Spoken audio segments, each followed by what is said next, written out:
Hi everyone, I'm Hannah. And I'm Nathan. And we are the co-directors of Shakespeare in the Dark's fall production of Julius Caesar. We want to thank you all for being here with us today. But before we begin, we want to start with a couple announcements. First of all, we want to start with a content warning. This show contains graphic depictions of suicide and self-harm, as well as scenes that use choreographed violence, the use of prop blood, as well as stage weapons. There will also be a 15-minute intermission in the middle of the show. Additionally, we ask that you do not, you turn your phones off and don't take pictures in order to not distract the actors. Anything else? No. Thank you so much and enjoy the show.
Of Rome, and do you now put on your best attire, and do you now call out a holiday, and do you now strew flowers in his way that comes in triumph over Pompey's blood?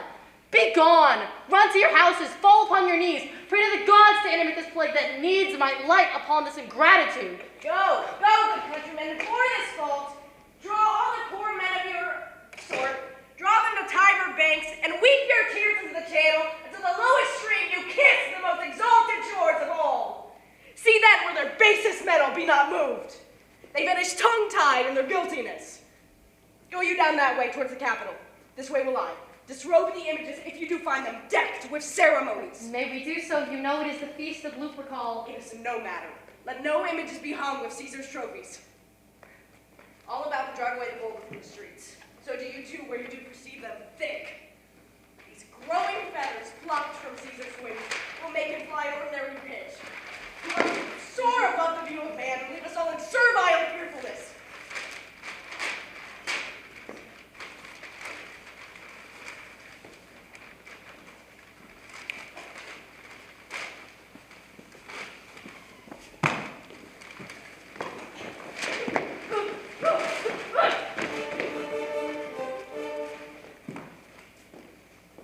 Calphurnia, he's how Caesar speaks. Calphurnia. Here, my lord. Stand you directly in Antonius' way when he doth run his course. Antonius? Caesar, my lord. Forget not in your speed, Antonius, to touch Calphurnia, for our elders say the therein touch it in this holy chase, shake off their sterile curse. I shall remember. When Caesar says do this, it is performed. Set on and leave no ceremony out. Caesar. Who calls? Bid every noise be set still, peace again. I hear a tongue shriller than all the music cry, Caesar. Speak. Caesar is turned to hear. Beware the Ides of March. What man is that? Soothsayer bids you beware the Ides of March. Set her before me, let me see her face. Fellow, come from the throng, look upon Caesar. What sayest thou to me now? Speak once again. Beware the Ides of March. She's a dreamer. Let us leave her. Pass!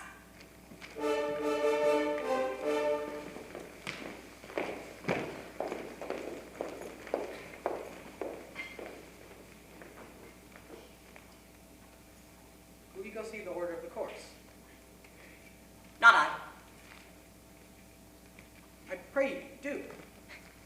I am not gamesome. I do lack some part of that quick spirit which is in Antony. Let me not hinder, Cassius, your desires. I'll leave you. Brutus, I do observe you now of late. I have not from your eyes that gentleness and show of love as I was wont to have. You bear too stubborn and too strange a hand over your friend that loves you. Cassius, be not deceived. If I have veiled my look of late, I merely turn the countenance of my troubles upon myself. Vexed am I of late with some passions of difference, conceptions proper only to myself, which give some soil, perhaps, to my recent behaviors. Let not, therefore, my good friends be grieved, amongst which number, Cassius, be you one, when poor Brutus, with himself at war, forgets his shows of love to other men. Then, Brutus, I have much mistook your passion, by means whereof this breast of mine hath buried thoughts of great value, worthy cogitations. Tell me, good Brutus, can you see your face?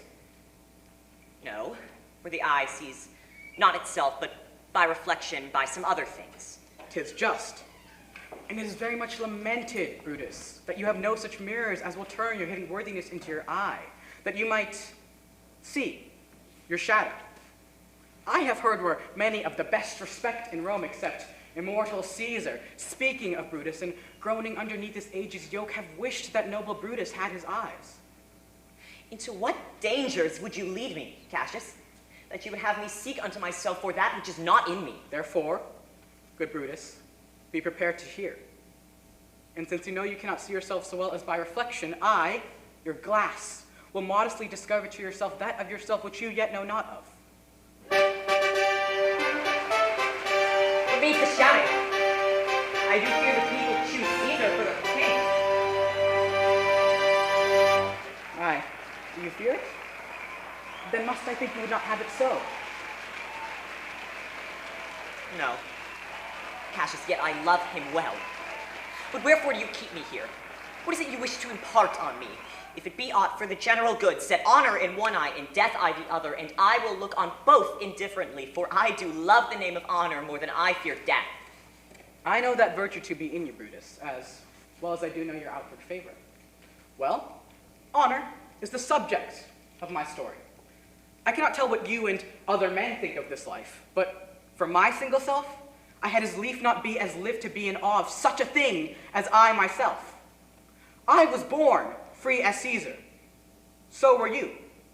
We have both fed as well, and we can both endure the winter's cold as well as he. And this man is now become a god, and Cassius is a wretched creature, and must bend his body if Caesar carelessly, but not on him.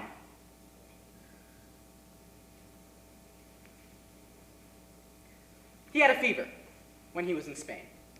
And when the fit was on him, I did mark how he did shake. 'Tis true, this God did shake. His coward lips did from their color fly, and that same eye whose bend doth all the world did lose his luster. I did hear him groan. Aye, and that tongue of his that bade the Romans mark him and write his speeches in their books. Alas, it cried, give me some drink, Titinius. As a sick girl. You gods, it doth amaze me that a man of such a feeble temper should so get the start of the majestic world and bear the palm alone. Another general shout. I do fear this applause is for some new honors heaped on Caesar. When man he doth bestride the narrow world like a colossus, and we petty men walk under his huge limbs and peep about to find ourselves dishonorable graves. Men at sometimes are masters of their fates.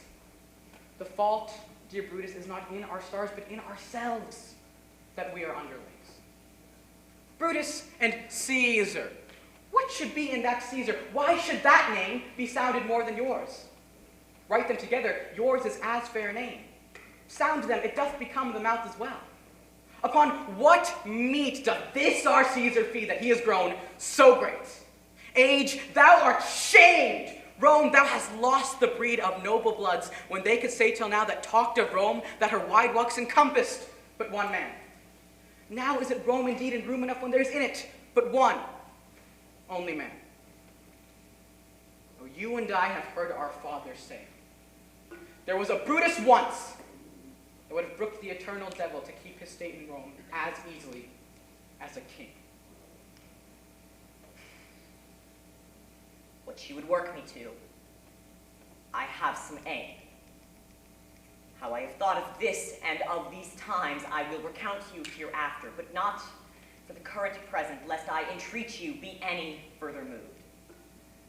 What you have to say to me, I will consider. What you have to say to me, I will find both meat and time to hear and answer such high things. But until then, my noble friend, chew on this. That Brutus had rather be a villager than repute himself a son of Rome as consequence of such hard times do lay on us. I am glad that my weak words have struck but thus much show of fire from Brutus. The games are done. Caesar is returning. As they pass by, pluck Casca by the sleeve, and he will, after his sour fashion, tell you what hath proceeded worthy note today. I will do so, but look, Cassius, how that angry spot doth glow on Caesar's brow, and the rest look like a chiding train. Calphurnia's cheek is pale, and Cicero looks with such ferret and fiery eyes as we have seen him in the Capitol being crossing conference with some senators. Casca will tell us what the matter is. Antonius, Caesar, let me have men about me that are fat, sleek-headed men, and such as sleep o' nights. Young Cassius has a lean and hungry look. He thinks too much. Such men are dangerous. Fear him not, Caesar. He's not dangerous. He is a noble Roman and well-given. Would he were fatter! But I fear him not. Yet if my name were liable to fear, I do not know the man I should avoid so soon as that spare Cassius. He reads much. He's a great observer and looks quite through the deeds of men. He loves no plays as thou dost, Antony. He hears no music. Seldom he smiles, and smiles in such a sort as if he mocked himself and scorned his spirit that could be moved to smile at anything. Such men as he be never at heart's ease whilst they behold a greater than themselves. Therefore are they very dangerous. I rather tell thee what is to be feared than what I fear, for always I am Caesar. Come on my right hand, for this ear is deaf, and tell me truly what thou thinkst of him.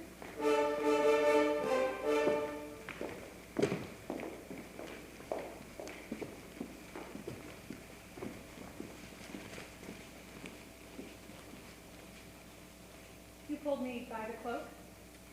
Do you wish to speak with me? Aye, Casca, tell us what it chanced today that Caesar looked so sad. Why? You were with him, were you not? I would not then ask Casca what had chanced. There was a crown offered him, and being offered him, he put it by with the back of his hand, thus, and then the people fell a-shouting. What was the second noise for? Why for that too? They shouted thrice. What was the last cry for? Why for that too? The crown was offered him thrice. Aye, Meredith lost, and thrice he refused it, each time gentler than other, and mine honest neighbors shouted. Who offered him the crown? Why, Antony? Tell us the manner of it, gentle Casca. I can as well be hanged as tell the manner of it. It was mere foolery, I did not mark it. I saw Mark Antony offer him a crown, and as I told you, he put it by, and, well, to my thinking, he would fain have had it. And then he offered it to him again, and then he put it by again. But to my thinking, he was very loath to lay his fingers off of it. And then it was offered a third time. He refused it a third time, and on his third refusal, the crowd began to clap their chopped hands, and they threw up their sweating nightcaps, and they created such a great deal of stinking air, I were as Caesar would fall in the marketplace. But for mine own part, I durst not laugh, for fear of opening my lips and receiving the bad air. But soft, I pray you, what? Did Caesar swoon? Aye, he fell in the marketplace, and frothed at the mouth, and was speechless. 'Tis very like he hath the falling sickness. No. Caesar hath it not.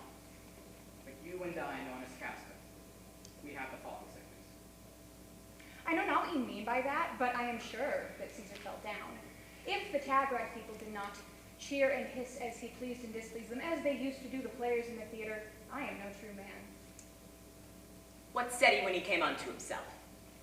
Before he fell down, when he perceived that the common herd was glad he had refused the crown, he plucked me off his doublet and offered them his throat to cut.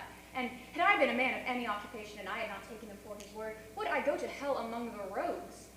And so he fell, When he came to, he proclaimed that if he had done or said anything amiss, he desired their worships to think it was his infirmary. But 3 or 4 wenches where I stood cried, Alas, good soul, and forgave him with all their heart. But pay this no mind, because if Caesar had stabbed their mothers, they would have done no less. Did Cicero say anything? Aye, he spoke Greek. To what effect? Nay, and I never tell you that, I'll never look you at the face again. But those that did understand him, they looked at one another and smiled and shook heads. But for mine own part, it was Greek to me. There was more news still, I can tell you. Brutus and Flavius, for pulling scarves off of Caesar's portraits, were put to silence. There was more foolery yet if I could remember it. Will you sup with me tonight, No, Casca? I'm promised for it. Will you dine with me tomorrow? Aye. If I be alive, and your mind whole, and your dinner worth the eating. Good. I will expect you. Do so. Farewell, Lou. Well, what a blunt fellow he's grown to be. He was quick mettle when he went to school. So is he now in execution of any bold or noble enterprise. However, he puts on this tardy form. This rudeness is a sauce to his good wit, which gives men stomach to digest his words with better appetite. Why, so it is.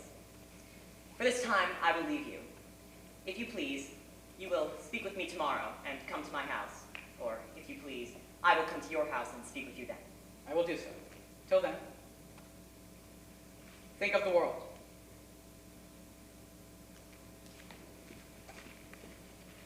Well, Brutus, thou art noble. If I were Brutus now and he were Cassius, he should not humor me. Caesar doth bear me hard, but he loves Brutus. I will this night in several hands, in at his window's throw, several writings as if they all came from several citizens, all tending to the great opinion that Rome holds of his name, where in obscurely Caesar's ambition shall be glanced at. And after this, let Caesar seat him sure, for we will shake him, or worse days endure.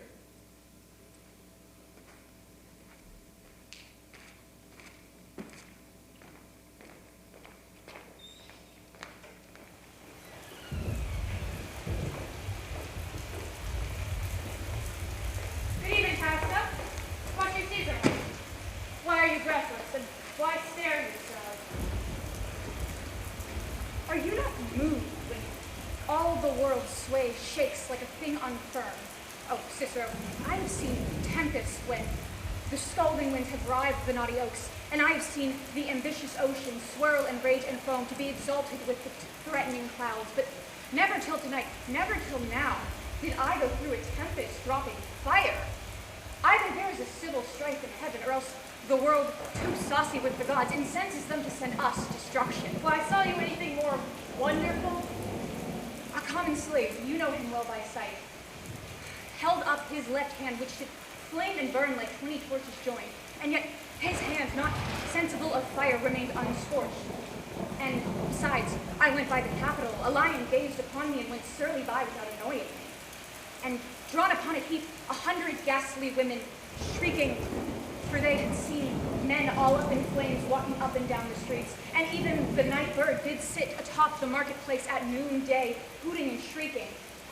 When these prodigies come together, let not men say, these are their reasons, they are natural, for I believe they are a portentous thing unto the climate in which they point upon. Indeed, it is a strange disposed time, but men may construe things after their fashion, clean from the purpose of the things themselves. Come Caesar to the Capitol tomorrow? He doth, for he did bid Antonius send word to you that he would be there tomorrow. Good night, then, Casca. This disturbed sky is not to walk in. Farewell, Cicero.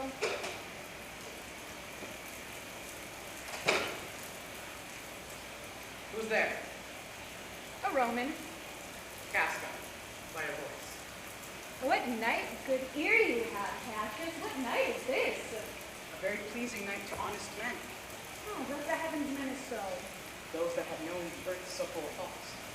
For my part, I have walked about the streets, submitting me unto the perilous night, and thus unbraced, Casca, as you see, have bared my bosom to the thunderstone. And when the cross-blue lightning seemed to open the breast of heaven, I did present myself, even in the aim and very flash of it. But it is the part of men to fear and tremble when the mighty gods send such heralds to astonish us. You are dull, Casca, and those sparks of light that should be in a Roman, you do want, or else you use not. You look pale, and gaze, and put on fear, and cast yourself in wonder to see the strange impatience of the heavens. But if you would consider the true cause, why all these things change from their natures, ordinance, and performant faculties to such monstrous quality, why you shall find that heaven hath infused them with these spirits to make them instruments of fear and warning unto some monstrous state. Now could I, Casca, name to thee a man most like this dreadful night, that thunders, lightens, opens graves, and roars, as doth the lion of the Capitol. A man no greater than thyself or me in personal action, yet prodigious grown and fearful as these strange eruptions are. 'Tis Caesar, you mean, is it not? Let it be who it is, for Romans now have those and limbs like to their ancestors, but woe the while our fathers' minds are dead, and we are governed with our mothers' spirits. Our yoke and sufferance show us womanish. Indeed. They say the senators tomorrow mean to establish Caesar a king, and he will rule land and sea, save for here in Italy. I know where I will wear this dagger then.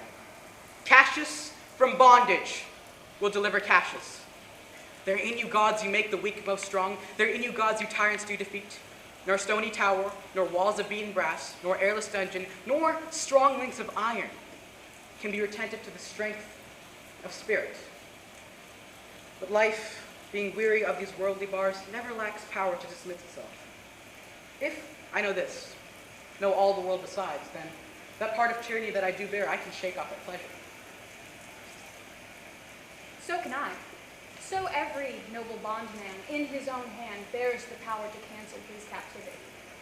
And why should Caesar be a tyrant then? Poor man, I know he would not be a wolf that he sees the Romans are but sheep. He would know lion were not Romans' hinds. Those that with haste will make a mighty fire begin it with weak straws. What trash is Rome, what rubbish, and what awful when it serves for the base matter to illuminate so vile a thing as Caesar. But oh grief, where hast thou led me? I perhaps speak this before rolling bondman. Then I know my answer must be made, but I am armed and dangers are to me indifferent.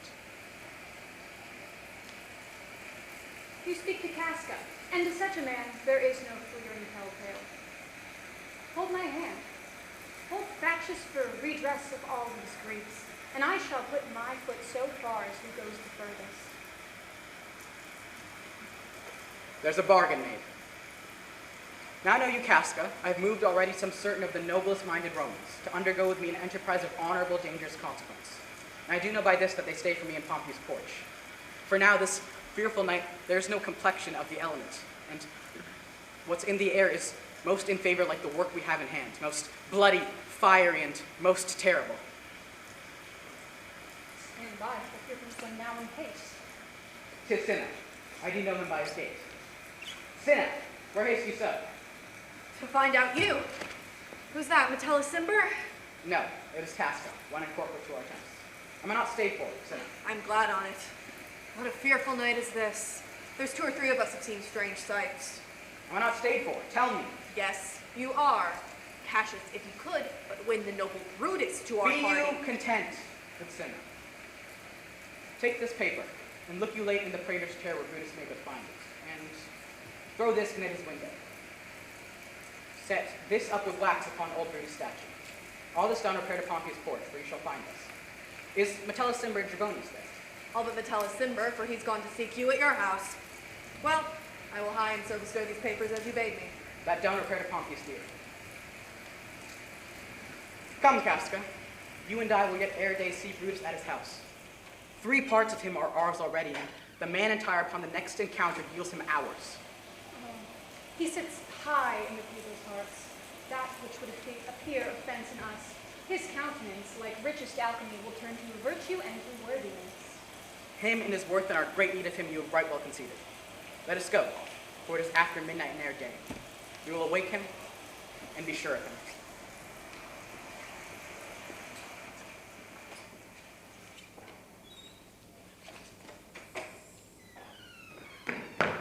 What? Lucius, ho!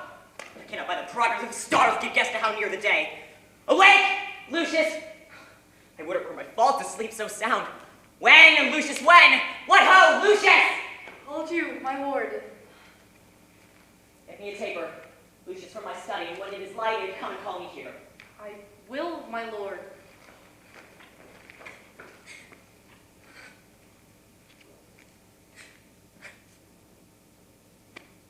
It must be by his death. For my part, I know no personal cause to spurn at him, but for the general, he would be crowned. How that might change his nature, there's the question. It is the bright day that brings forth the adder, and that craves wary walking. Crown him that, and then I grant we put a sting in him by at his will he might do danger with. Thy abuse of greatness is when it disjoins remorse from power. But to speak truth of Caesar, I have not known when his affections swayed more than his reason. But 'tis a common proof that lowliness is young ambition's ladder, whereto the climber upwards turns his face. But when he once attains that utmost round, he unto the ladder turns his back, looks into the clouds, scorning the base degrees by which he did ascend. So Caesar may, lest he may prevent. And since the quarrel will bear no color for the thing that he is, fashion it thus, that what he is augmented will run to these and these extremities. And therefore, think him as a serpent's egg, which hatched would, as his kind, grow mischievous, and kill him in the shell. The taper burneth in your closet, sir. Searching the window for a flint, I found this paper thus sealed up, and I am sure it did not lie there when I went to bed. Get you bed then, it is not yet day. Is not tomorrow, boy, the 1st of March? I know not, sir. Look in the calendar and bring me word. I will, sir. These exhalations whizzing by give so much light that I may read by them. Brutus, thou sleepest. Awake, see thyself. Shall Rome, etc. Speak, strike, redress. Brutus, thou sleepest. Awake. Such instigations have often been dropped by me that I may pick them up. Shall Rome, etc. This I must piece out. Shall Rome...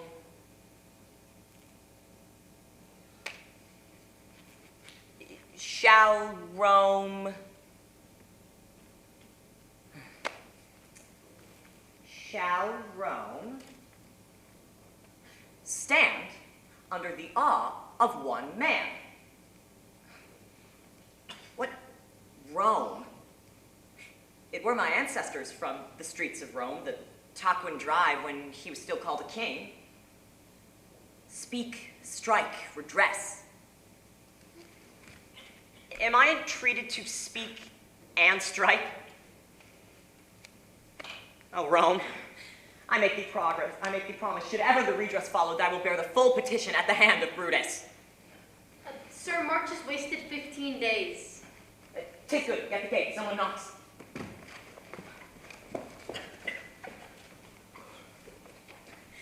Since Cassius first did wet me against Caesar, I have not slept. Between the acting on of some dreadful deed in the first movement, all the interim is like a phantasma or some terrible dream. The genius and the mortal instruments are at council, and the state of man, like a little kingdom, suffers the nature of insurrection. Sir, 'tis your brother Cassius at the door who doth desire to see you. Is he alone? No, sir, there are more with him. Do you know them? No, sir, their hats were plucked about their ears and half their faces covered in their cloaks, that by no means I may discover them by any mark of favor. Let him enter.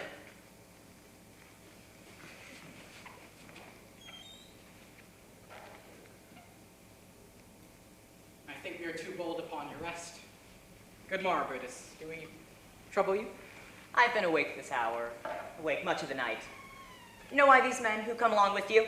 Yes, every man of them, and no man here but honors you, and every one doth wish you had but that opinion of yourself which every noble Roman bears of you. This is Trebonius. He's welcome hither. This, Metellus. He too is welcome. This Casca, and the Cinna. They are all welcome. What watchful cares do interpose themselves betwixt your eyes and night? Shall I entreat a word?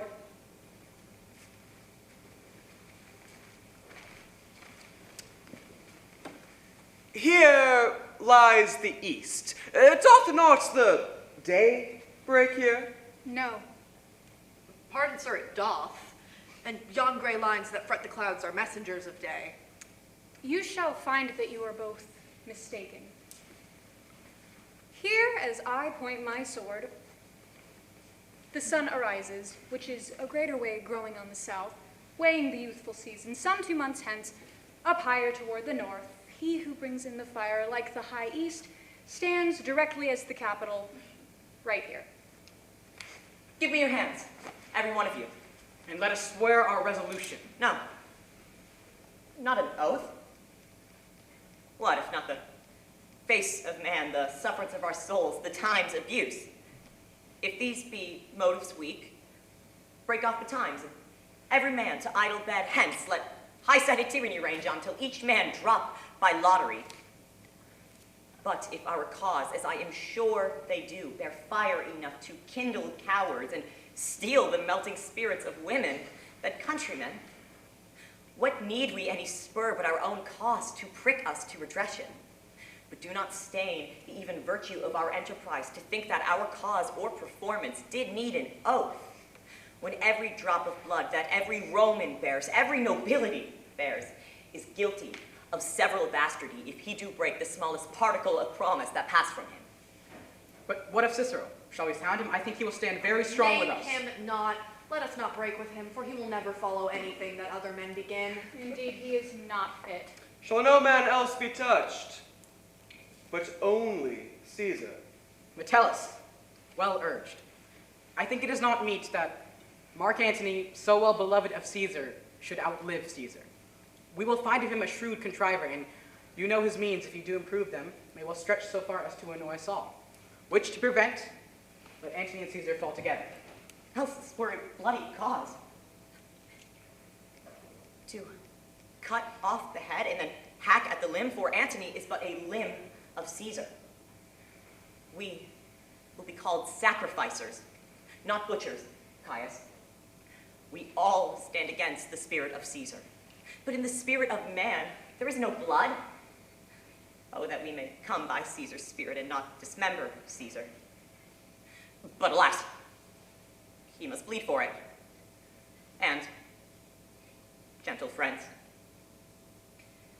let's kill him boldly, but not wrathfully. Let's carve him as a dish fit for the gods, not hew him as a carcass fit for the hounds. Thus, our purpose will be necessary, but not envious as appearing so to the common eye. We will be called purgers, not murderers. And of Mark Antony, think not of him, for he can do no more than Caesar's arm when Caesar's head is off. Yet I fear him, for the engrafted love him. Alas, Caius Cassius, think not of him.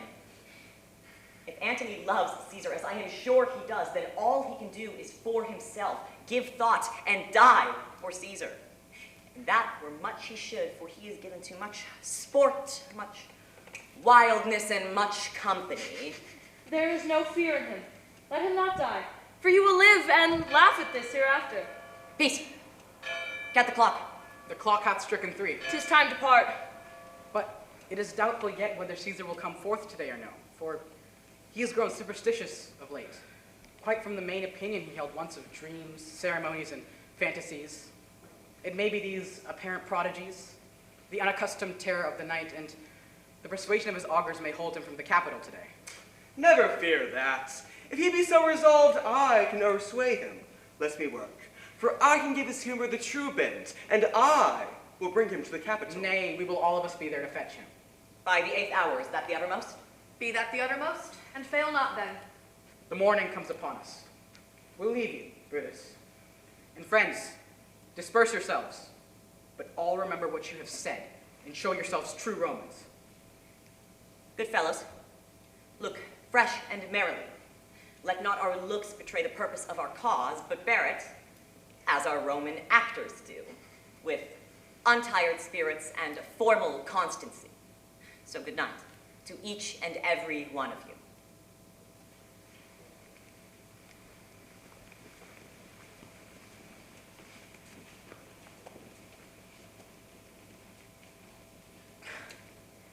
Lucius, thou awake. Thou art asleep. 'Tis no matter. Thou hast no figures nor fantasies in thy mind to keep them from slumber. Therefore thou sleepest so soundly.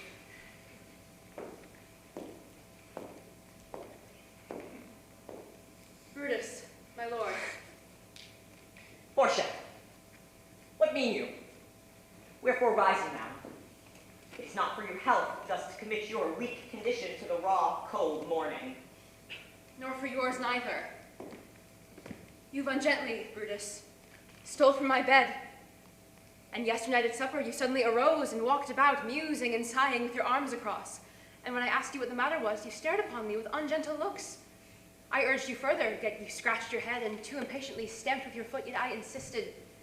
Yet you answered not, but with an angry wafture of your hand gave sign for me to leave you. So I did, fearing to strengthen that impatience which seemed too much enkindled, and withal hoping it was but an effect of humor, which sometimes hath its hour with every man. It will not let you eat, nor talk, nor sleep. And could it work so much upon your shape as it hath but prevailed in your condition, I should not know you, Brutus. Dear my lord, make me acquainted with your cause of grief. I am not well in health, and that is all. Brutus is wise, and were he not in health, he would embrace the means to come by it. Why, so I do. Good Portia, go to bed. What? Is Brutus sick? And will he steal out of his wholesome bed to dare the vile contagion of a night, and tempt the roomy and unpurged air to add into his sickness? No. My Brutus, you have some sick offense within your mind, which by the right and virtue of my place I ought to know of. And upon my knees, I charm you, by my once commended beauty, by all your vows of love, and that great vow which did incorporate and make us one, that you unfold to me yourself, your half, why you are heavy, and what men tonight have had resort to you, for here have been some 6 or 7 who did hide their faces even from darkness. Kneel not, gentle Portia. I should not need, if you were gentle, Brutus. Within the bond of marriage, tell me, Brutus, is it accepted I should know no secrets that appertain to you? Am I yourself, but as it were in sort or limitation, to keep with you at meals, comfort your bed, and talk to you sometimes? Dwell I but in the suburbs of your good pleasure? If it be no more, Portia is Brutus's harlot, not his wife. You are my true and honorable wife, as dear to me as the ruddy drops that visit my sad heart. If this were true, then should I know this secret. I grant I am a woman, but withal a woman that Lord Brutus took to wife. I grant I am a woman, but withal a woman well reputed, Cato's daughter. Think you I am no stronger than my sex, being so fathered and so husbanded? Tell me your counsels, I will not disclose them. I have made strong proof of my constancy, giving myself a voluntary wound here in the thigh.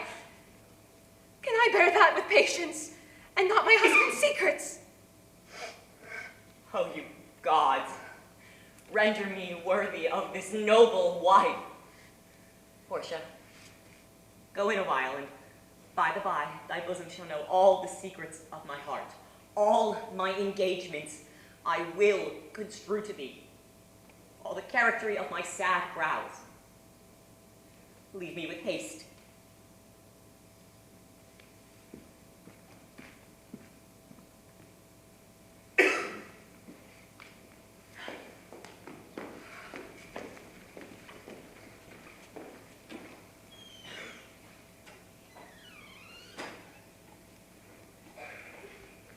Heaven or earth hath been at peace tonight. Thrice hath Calphurnia in her sleep cried out, Help, oh, they murder Caesar. Who's within? My lord. Go bid the priest do present sacrifice and bring me their opinions of success. I will, my lord. What mean you, Caesar? Think you to walk forth? You shall not stir out of your house today. Caesar shall forth. The things that threatened me ne'er looked but on my back. When they shall see the face of Caesar, they are vanishing. I never stood on ceremonies, Caesar, but now they fright me.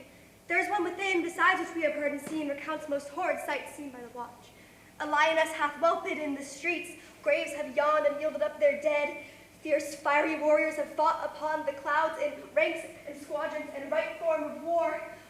The noises of battle hurtled through the air, dying men did groan and horses did neigh. Ghosts squealed and shrieked upon the streets. Oh, Caesar, these things are beyond all use, and I do fear them. What can be avoided whose end is purposed by the mighty gods? Yet Caesar shall forth, for these predictions are to the world in general as to Caesar. When beggars die, there are no comets seen. The heavens themselves bear forth the death of princes. Cowards die many times before their deaths. The valiant never taste of death but once. Of all the wonders that I yet have heard, it seems to be most strange that men should fear, seeing that death, a necessary end, will come when it will come. What say the augurers? They would not have you to stir forth today. Plucking the entrails of an offering forth, they could not find a heart within the beast. The gods do this in shame of cowardice. Caesar should be a beast without a heart if he should stay at home today for fear. No, Caesar shall not. Danger knows full well that Caesar is more dangerous than he. We are two lions littered in one day, and I, the elder and more terrible. And Caesar shall forth. Alas, my lord, your wisdom is consumed in confidence. Do not go forth. Call it my fear, not your own, that keeps you in the house. We shall send Mark Antony to the Senate house. He shall say you are not well today. Let me upon my knee prevail in this.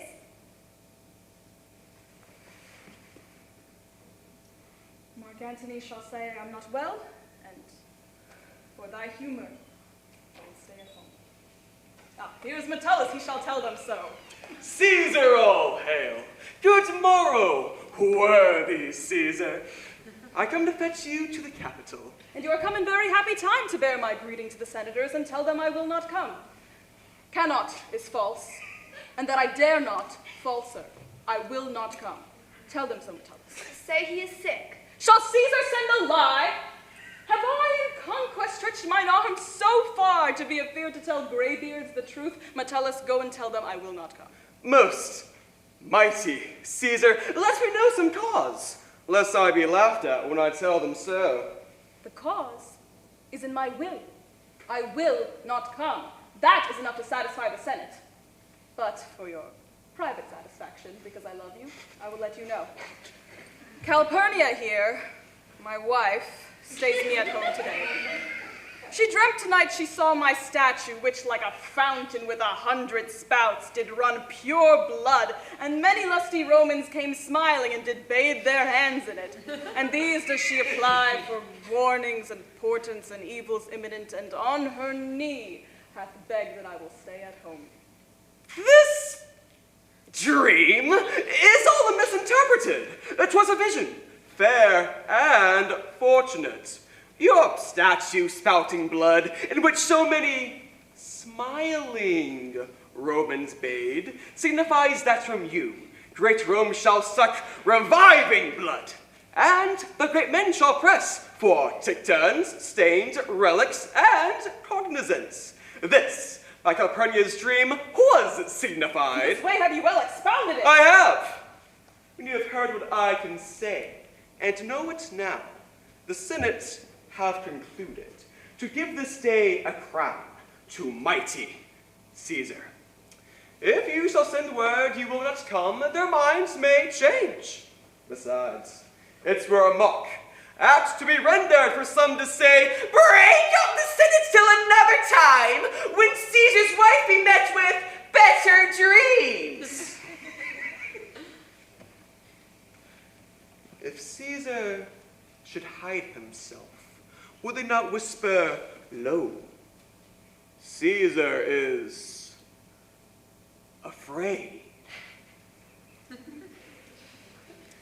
Pardon me, Caesar, but my dear, dear love to your proceeding bids me tell you this, and reason for my love is liable.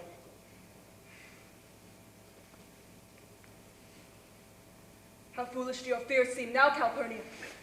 I am ashamed that I did yield to them. Give me my robe, for I will go. Ah, and look where Brutus has come to fetch me. Good morrow, Brutus. Good morrow, Caesar. What, Cassius, are you stirred so early too? Good morrow, Trebonius, Casca, Cinna. What is it o'clock? Caesar, 'tis struck 8. Ah, I thank you for your pains and courtesy. See, Antony, that revels long a night, is notwithstanding up. Good morrow, Antony. So to most noble Caesar. Bid them prepare within. I am to blame to be thus waited for. Ah, good friends. Go in and taste some wine with me, and we, like friends, will straightway go together.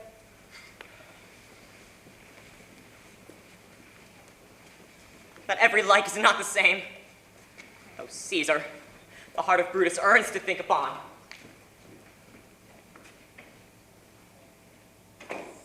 Prithee, boy, run to the Senate house. Stay not to answer me, but get thee gone. Why dost thou stay? To know my errand, madam. I would have had thee there and here again, ere I couldst tell them what thou shouldst do there. O Constancy, be strong upon my side. Set a huge mountain between my heart and tongue. I have a man's mind, but a woman's might. How hard it is for women to keep counsel. Art thou here yet? Madam, what should I do? Run to the capital and nothing else, and so return to you and nothing else? Yes, bring me word, boy, if thy lord look well, for he went sickly forth. And take good note of what Caesar doth and what suitors press to him. Hark, boy, what noise is that? I hear none, madam. Prithee, listen well. I hear a bustling rumor like a fray, and the wind brings it from the capital. Sooth, madam, I hear nothing. Come hither, woman. Which way hast thou been? At mine own house, good lady. What is 2:00? About the night thou. Is Caesar yet gone to the capital? Madam, not yet. I go to take my stand to see and pass on to the capital. Thou hast some suit to Caesar, hast thou not? That I have. If it would please Caesar as to be so good to Caesar as to hear me, I shall beseech him to befriend himself. Why? Knowest thou any harm intended toward him? None that I know will be. Much that I fear may chance. Good morrow to you. Here, the street is narrow. The throng that follows Caesar at his heels, of senators, praetors, common suitors, that'll crowd a feeble man almost to death. I must get me to a place more void. And there, speak to Caesar as he comes along.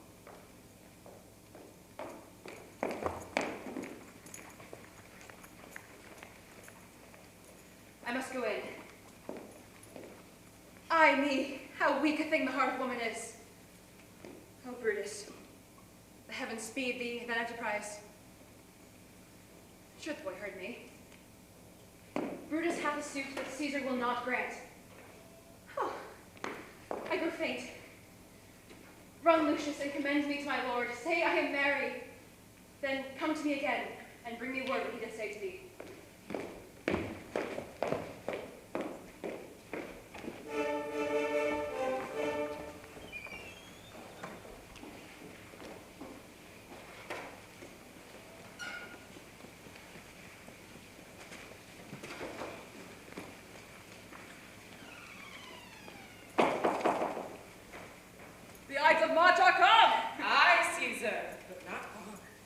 What, is this woman mad? Sirrah, give place. I wish your enterprise may thrive today. What enterprise, Soothsayer? Fare you well. What said the Soothsayer? She wished today our enterprise might thrive. I fear our purpose is discovered. Look how she makes the Caesar mark her. Casca be sudden, forestry prevention. Brutus, what shall be done about this? If this be known, Cassius and Caesar never shall turn back, for I will slay myself. Cassius, be content. The Soothsayer speaks not of our purpose. Look how she smile, and Caesar doth not change. Julius knows it's time, for look, he draws Mark Antony out of the way. Where is Metellus Cimber? Let him presently prefer his suit to Caesar. He is addressed. Press near and second him. Casca, you are the first that rears your hand. Are we all ready? What is now amiss that Caesar and his Senate must redress? Most high, most mighty, most puissant Caesar, Metellus Cimber throws himself before thy seat and humble I must prevent thee, Cimber.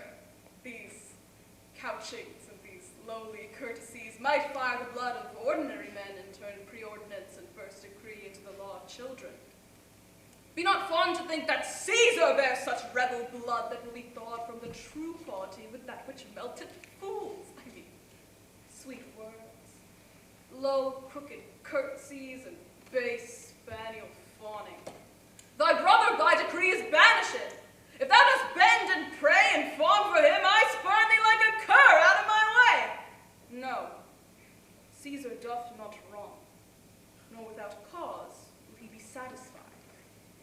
Is there no voice more worthy than my own to sound more sweetly in great Caesar's ear for the repealing of my banished brother?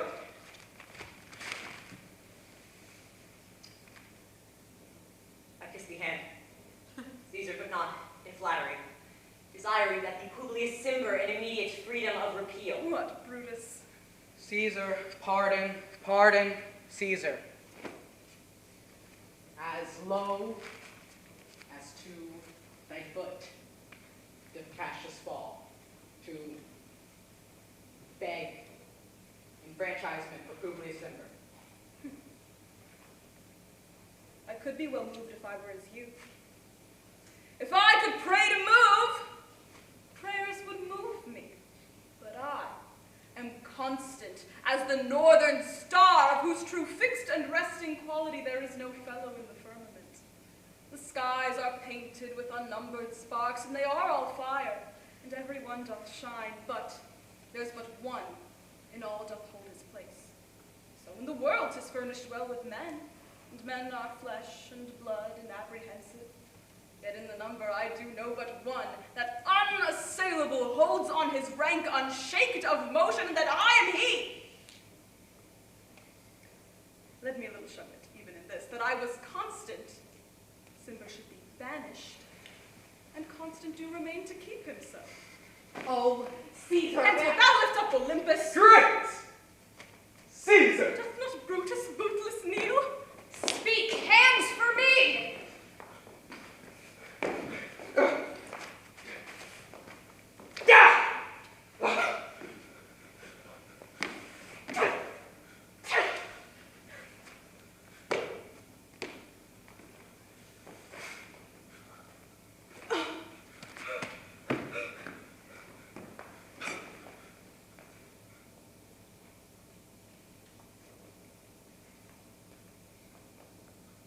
To Brute.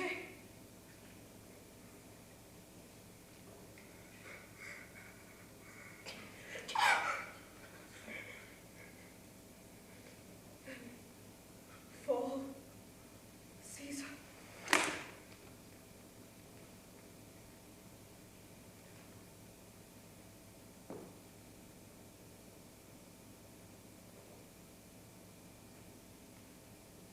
Liberty. Freedom. Tyranny is dead.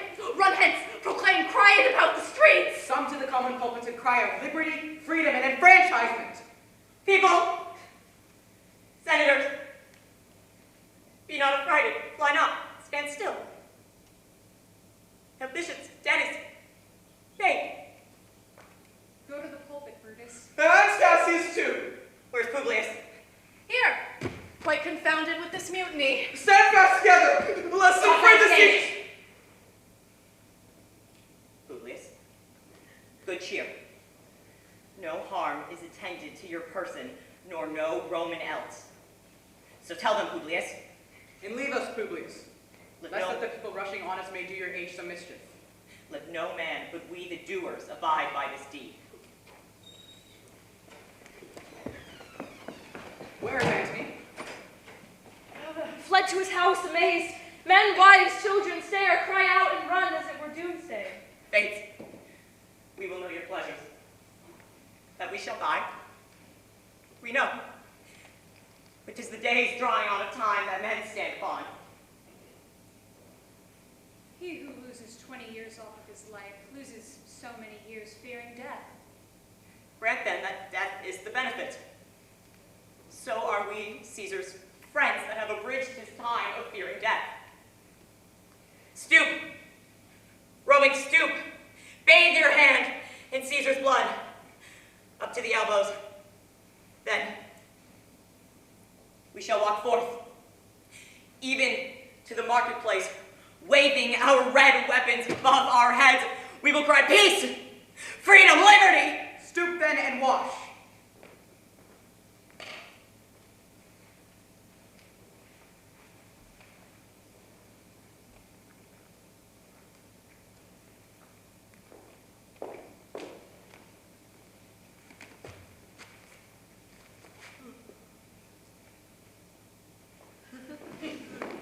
How many ages hence shall this our lofty scene be acted over in states unborn and accents yet unknown? How many times will Caesar bleed for sport now that along Pompey's basis lies no worthier the dust? So oft as that shall be, as often shall the not of us be called the men that gave their country liberty. What? Shall we forth? Aye, every man away. Brutus will lead us, and we will grace its fields with the most boldest and best hearts of Rome. But soft, here comes a friend of Antony's. Thus, Brutus, did my master bid me kneel, and being prostrate, thus he hath bade me to say, Brutus is noble, wise, honest, and valiant. Caesar was mighty, bold, royal, and loving. Say I love Brutus and honor him. Say I feared Caesar, loved him, and honored him. If Brutus will vouchsafe that Antony may safely come and be reserved how Caesar hath deserved to lie in death, then Mark Antony shall not love Caesar dead so much as Brutus living, but he will follow the fortunes and affairs of noble Brutus through the hazards of this untrod state with all true faith. So says my master Antony.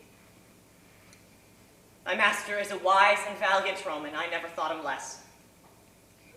Tell him, so please him, to come to this place, that he shall be satisfied, and by my honor depart untouched. I'll fetch him presently. We should do well to have him friend. I wish we may, but yet have I a mind that fears him much, and my misgivings still fall shrewdly to the purpose. Here comes Antony. Welcome, Mark Antony. Mighty Caesar, dost thou lie so low? Are all thy conquests, glories, triumphs, spoils shrunk to this little measure? Fare thee well. I know not, gentlemen, what you intend. Who else must be let blood? Who else is rank? If I myself, there is no hour so fit, Caesar's death hour, nor no instrument half that worth as those your swords made rich with the most noble blood of all this world. I do beseech you, if you bear me hard now, whilst your purple hands do reek and smoke, fulfill your pleasure. Live 1,000 years, I shall not find myself so apt to die. No place will please me so, no mean of death as here by Caesar and by your hands cut off, the choice and master spirits of this age. Who adds Antony. Beg not for death of us. Though we appear cruel and bloody, our hearts that you see not are pitiful. Pity were the general wrongs of Rome. As fire drives out fire, so pity hath done this deed on Caesar.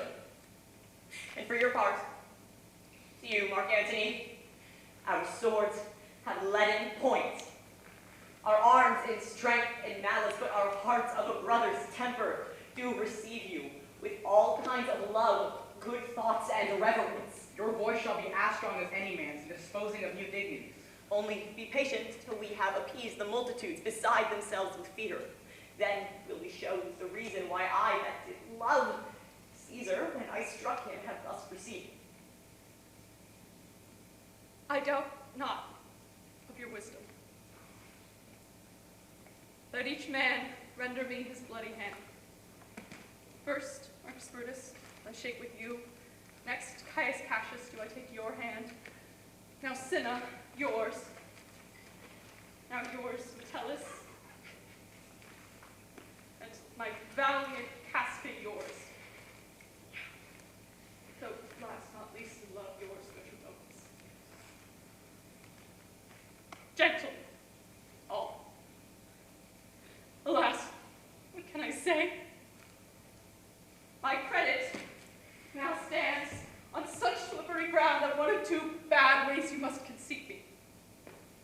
Either a coward or a flatterer. That I did love thee, Caesar. Oh, 'tis true. If then thy spirit should look upon us now, as I shake the fingers of thy foes in the presence of thy corpse, should grieve thee dearer than thy dead. Had I as many eyes as thou hast wounds, weeping as fast as they stream forth thy blood, it would become me better than to close in terms of friendship with thine enemies.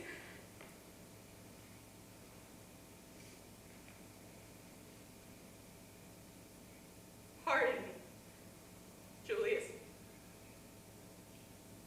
Here wast thou bade, brave heart. Here didst thou fall, and here thy hunters stand, signed in thy spoil, crimsoned in thy lethe. O world, thou was the forest to this heart, and this indeed, O world, the heart of thee. How like a deer, stricken by many princes, dost thou here lie? Mark Antony! Pardon me, Caius Cassius. The enemies of Caesar shall say this, than in a friend and his cold modesty. I blame you not for praising Caesar so, but what compact mean you to have with us? Will you be pricked in number of our friends, or shall we on and not depend on you? Therefore I took your hands, but was indeed swayed from the point by looking down on Caesar. Friends am I with you all, and love you all. Upon this, hope that you shall give me reason why and wherein Caesar was dangerous. Else this were a savage spectacle. Our reasons are so full of good regard that were you, Mark Antony, the son of Caesar, you would be satisfied. That's all I seek, and am, moreover, suitor that I may produce his body to the marketplace, and in the pulpit, as becomes a friend, speak in the order of his funeral. You shall, Mark Antony. Brutus, a word. You know not what you do. Do not consent that Antony speak in his funeral. Know you how much the people may be moved by that which you will utter? By your pardon, I will myself into the pulpit first and show the cause of our Caesar's death. What Antony speaks, I shall protest by saying he speaks by leave and by permission, and that we are contented that Caesar have all lawful rights and true ceremonies. He shall entreat us more than do us wrong. I know not what may fall. I like it not. Mark Antony, here. Take you Caesar's body. you will not, in your funeral speech, blame us, but devise all good you can of Caesar and say you do it by our permission, else you will have no hand in his funeral at all. And you will speak in the same pulpit where I am going after my speech is done. Be it so. I do desire no more. Prepare the body. Follow us.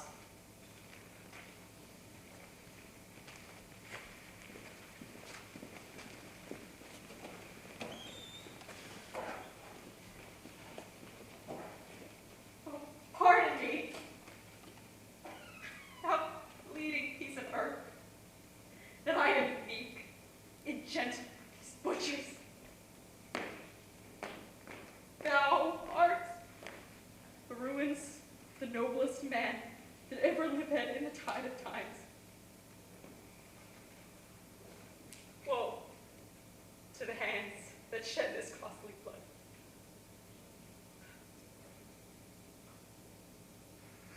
Over thy wounds, now do I prophesy, a curse shall light upon the limbs of men. Domestic fury and fierce civil strife shall cumber all the parts of Italy. Blood and destruction shall be so in use, and dreadful objects so familiar that mothers shall but smile when they behold their infants quartered by the hands of war.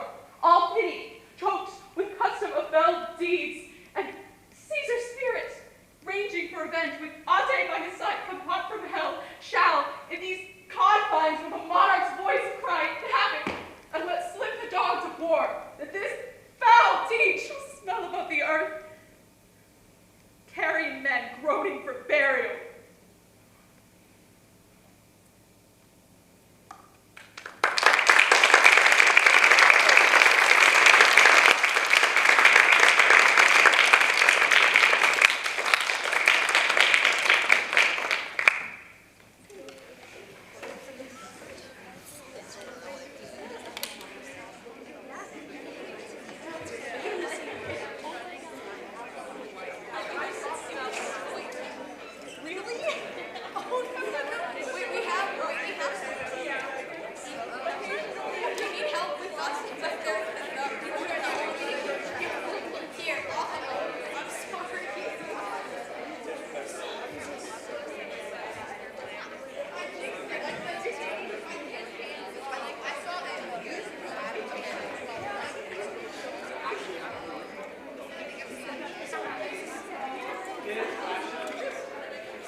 odds of missing people is like.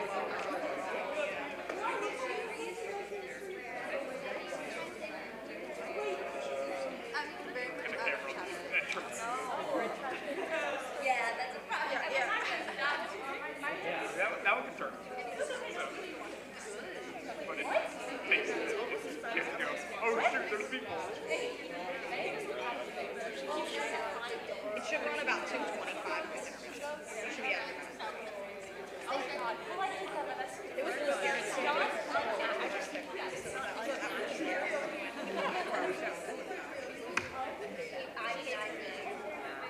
But then it wasn't. And I hated it so. Yeah, I know. It was just like we had it. We had a run of 3.5 hours of on Friday. Extended intermission and many calls.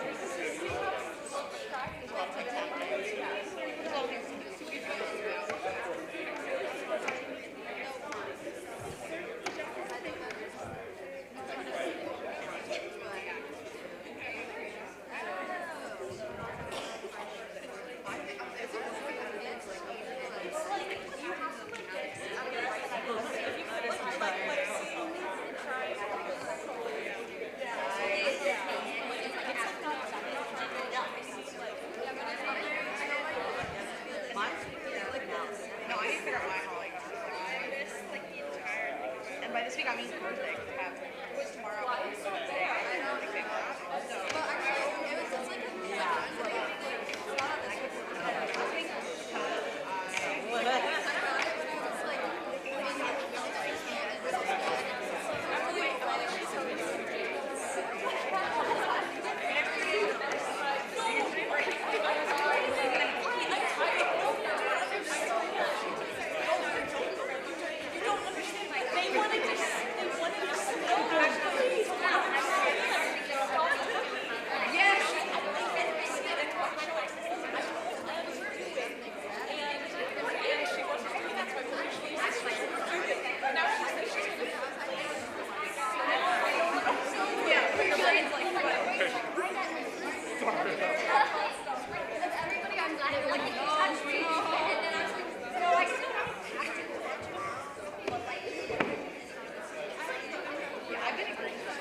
Let him stay.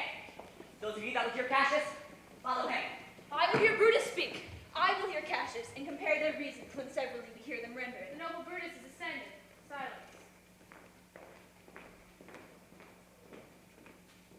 Romans, countrymen, lovers, hear me for my cause, and be silent that you might hear.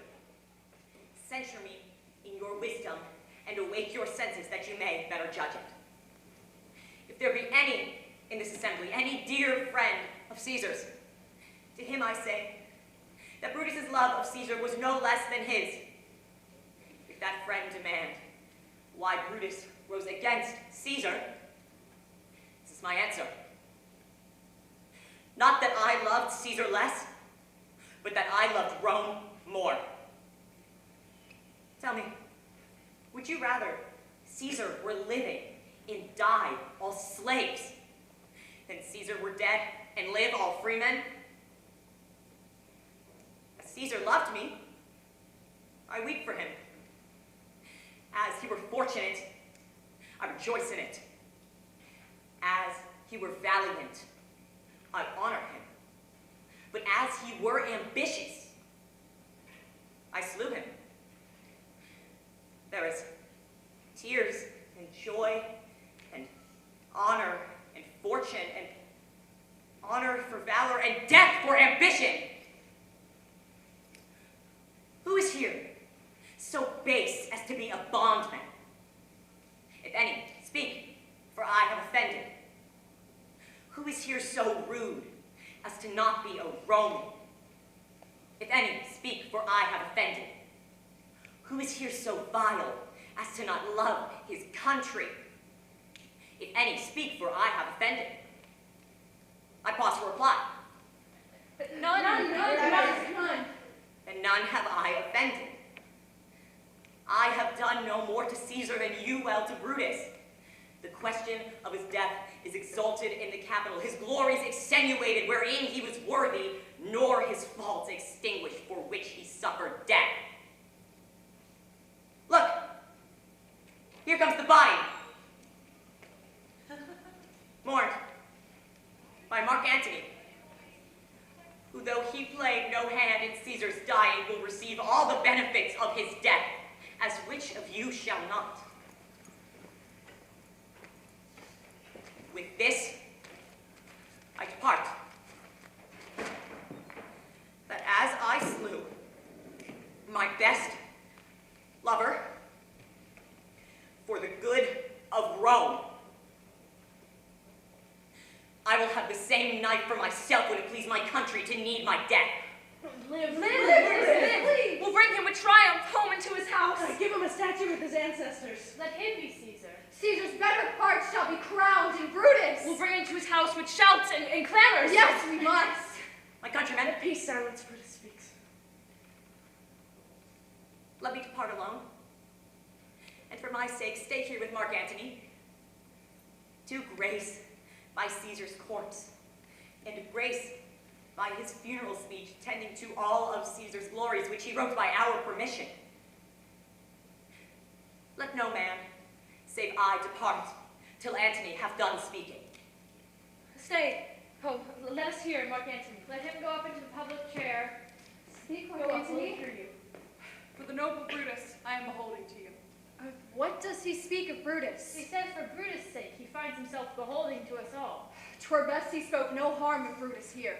The Caesar was a tyrant. Nay, that's certain. We are blessed that Rome is rid of him. You gentle Romans, friends, Romans, countrymen, lend me your ears. I come to bury Caesar, not to praise him. The evil that men do lives after them. The good is often interred in their bones. So let it be with Caesar. The noble Brutus hath told you Caesar was ambitious. If it were so, it was a grievous fault, and grievously hath Caesar answered it. He was my friend, faithful and just to me. But Brutus says he was ambitious. and Brutus is an honorable man. He hath brought many captives home to Rome, whose ransoms did the general coffers fill. Did this in Caesar seem ambitious? When that the poor have cried, Caesar hath wept. Ambition should be made of sterner stuff. Yet Brutus says he was ambitious. And Brutus is an honorable man. You all did see that on the Lupercal I thrice presented him a kingly crown, which he did thrice refuse. Was this ambition? Yet, Brutus says he was ambitious.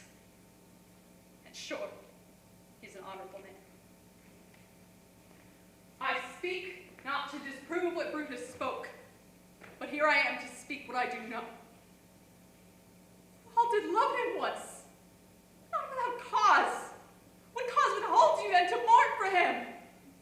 Judgment, thou art fled to brutish beasts, and men have lost their reason. Bear with me.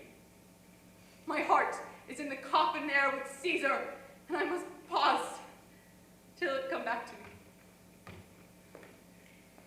Methinks there's much reason in his sayings, if thou consider the matter rightly. Caesar's had great wrong. Has he, masters? I fear there will a worse come in his place. Mark to his words, he hath refused the crown. Therefore 'tis certain he was not ambitious. If it be found so, some will dear abide it. Poor soul, his eyes are red as fire with weeping. There's not a nobler man in Rome than Antony. Mark him, he begins again to speak. But yesterday the word of Caesar might have stood against the world. Now lies he fair, and none so poor to do him reverence. Oh, masters, if I were disposed to stir your hearts and minds to mutiny and rage, I should do Brutus wrong, and Cassius wrong, who you all know are honorable men. I will not do them wrong. I rather choose to wrong the dead, to wrong myself and you, than I will wrong such honorable men. But here is a parchment with the seal of Caesar. I found it in his closet. 'Tis his will. Will hear the will. Read it. Have patience, gentle friends. I must not read it. It is not meet you know how Caesar loved you. You are not wood. You are not stones, but men. And being men, hearing the will of Caesar, it will inflame you. It will make you mad. 'Tis good you know not that you are his heirs, for if you should, oh, come of it. We'll hear the will of reason. Will you have patience? Will you stay a while? I have overshot myself to tell you of it. I fear I wrong the honorable men whose daggers have stabbed Caesar. I do fear it. Honorable men, they were traitors. Read the will! Will you compel me then to read the will? Then make a ring about the corpse of Caesar, and let me show you him that made the will. Shall I descend, and will you give me leave? Come down, please. You shall have please descend. Make a ring around. Nay, press not so upon me. Stand far off. Stand down, noble Antony. If you have tears, prepare to shed them now. You all do know this mantle. I remember the first time ever Caesar put it on. It was on a summer's evening in his tent. That day he overcame the nervy youth. Look, in this place ran Cassius's dagger through. See what a rent the envious Casca made. Through this, the well-beloved Brutus stabbed, and as he plunged his cursed steel away, mark how the blood of Caesar followed it, as rushing out of doors to be resolved, if Brutus so unkindly not or no. For Brutus, as you know, was Caesar's angel. Judge, oh you gods, how dearly Caesar loved him. This was the most unkindest cut of all. For when the noble Caesar saw him stab, in gratitude, more strong than traitor's arms, quite vanquished him, then burst his mighty heart. Then, with his mantle muffling up his face, even at the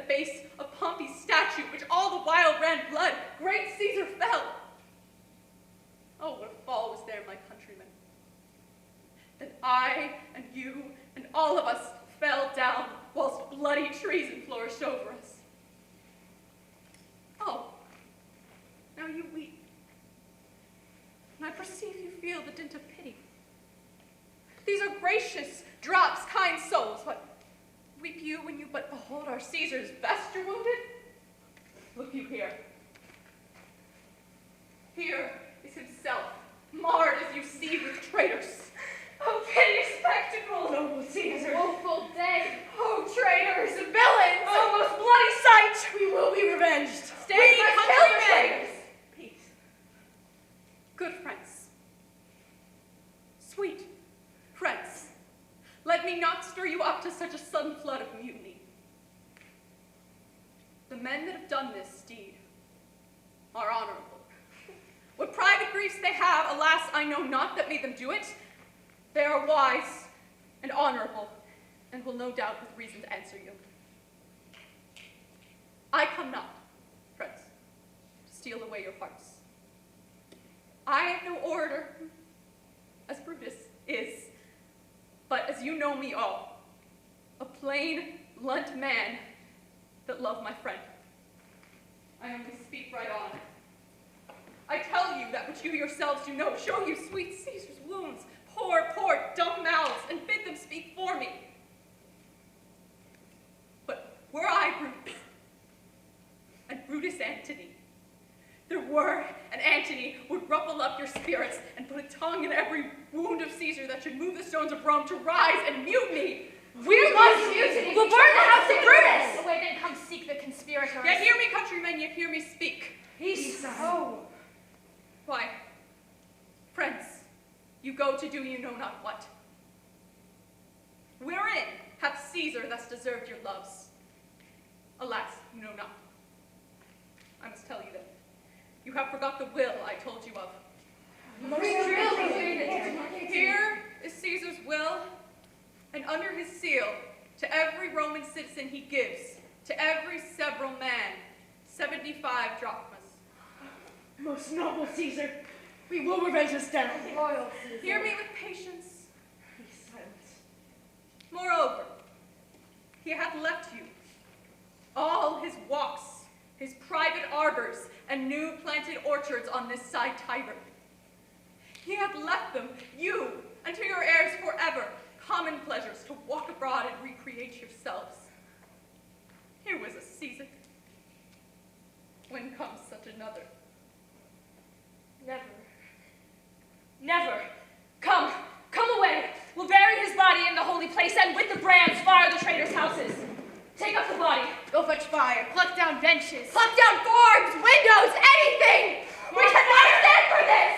Rome must burn with all traitors! Now, let it work. Mischief, thou art afoot. Take thou what course thou wilt. I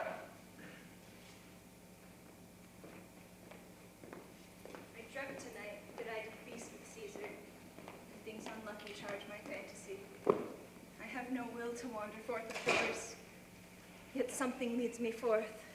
What is your name? Whither are you going? Where do you dwell? Are you a married man or a bachelor? Answer every man directly. Aye, and briefly. Aye, and wisely. Aye, and truly, you are best. What is my name? Whither am I going? Where do I dwell? Am I a married man or a bachelor? Then to answer every man directly and briefly, wisely and truly, wisely I say, I am a bachelor. That's as much as say they're fools that marry. You'll bear me a bang for that, I fear. Directly, I'm going to Caesar's funeral. As a friend or an enemy? As a friend? That matter was answered directly. For your dwelling, briefly. Briefly, I dwell by the capital. Your name, sir? Truly. Truly, my name is Cinna. Tear him to pieces! He's a conspirator! I'm Cinna the poet! I'm not Cinna the conspirator! It is no matter! His name is Cinna! Ah! Ah! Tear him! Ha! Tear him! Let his name from his heart and turn him going! Come! Grand hope, fire prince! Brutus to Cassius, burn all!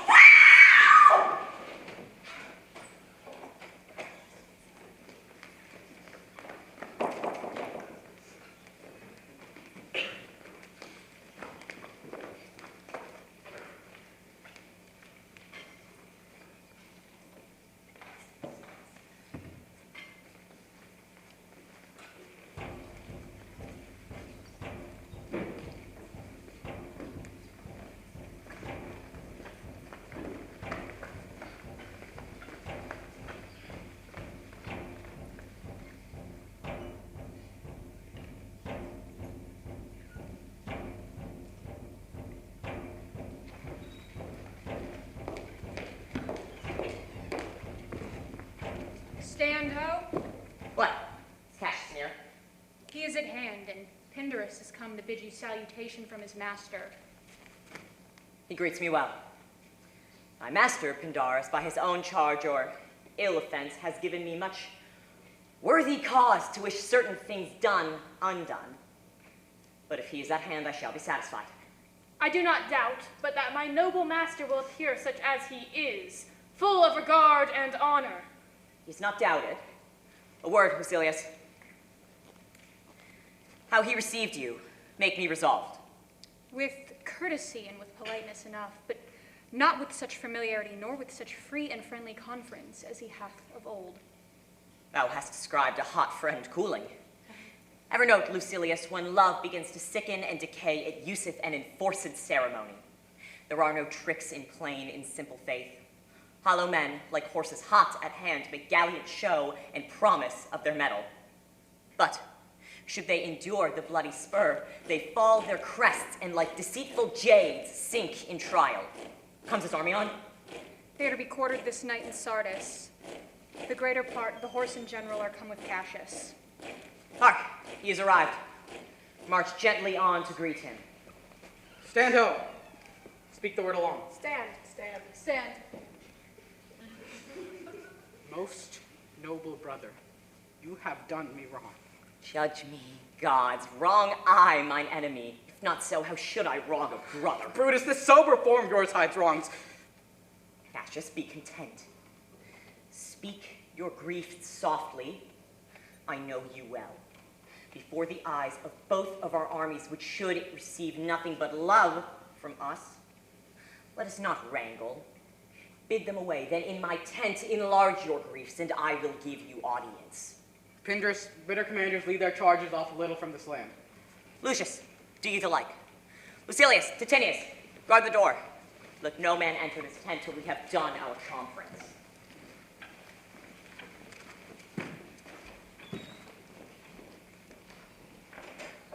You have wronged me, doth appear in this. You have condemned and noted Lucius Pella for taking bribes here at the Sardians, where in my letters praying on his side because I need the man to fight it off. You have wronged yourself to write such a case. In such a time as this, it is not meet that every nice offense should bear its comment. Let me tell you, Cassius, you yourself are much condemned to have an itching palm to mark and sell your offices for gold to underserves. I, an itching palm. Know that you are Brutus that speaks this, or by the gods, the speech, or else your last. The name of Cassius honors this corruption. In chastisement doth therefore hide his head. Chastisement? Remember March! The eyes of March, remember, did not great Julius bleed for justice' sake. What? Villain did touch his body and stab him not for justice? What? Shall one of us that stabbed the foremost man in all this world, but for supporting robbers, shall we now contaminate our fingers with base bribes and sell the mighty space of our large honors for so much trash as may be crafted thus? I'd rather be a dog and bay the moon than such a Roman. Brutus, bait me not. I'll not endure it. You forget yourself to hedge me in. I am a soldier. I, elder, practice abler than yourself to make conditions. Go to. You are not Cassius. I am. I say you are not. Urge me no more. Have mind upon your health. Tempt me no further. Away, slight man. Is it possible? Hear me, or I will speak. Must I give way and room to your rash choler? Shall I be frightened when a madman stares? You gods, must I endure all this? All this? I more. Fret till your proud heart breaks. Go show your slaves how choleric you are. Make your bondmen tremble. Must I budge? Must I observe you? Must I stand and crouch under your lofty humor? By the gods, you will digest the venom of your spleen, though it splits you. From this day forth, I will use you for my mirth, yea, my laughter when you are waspish. Does it come to this?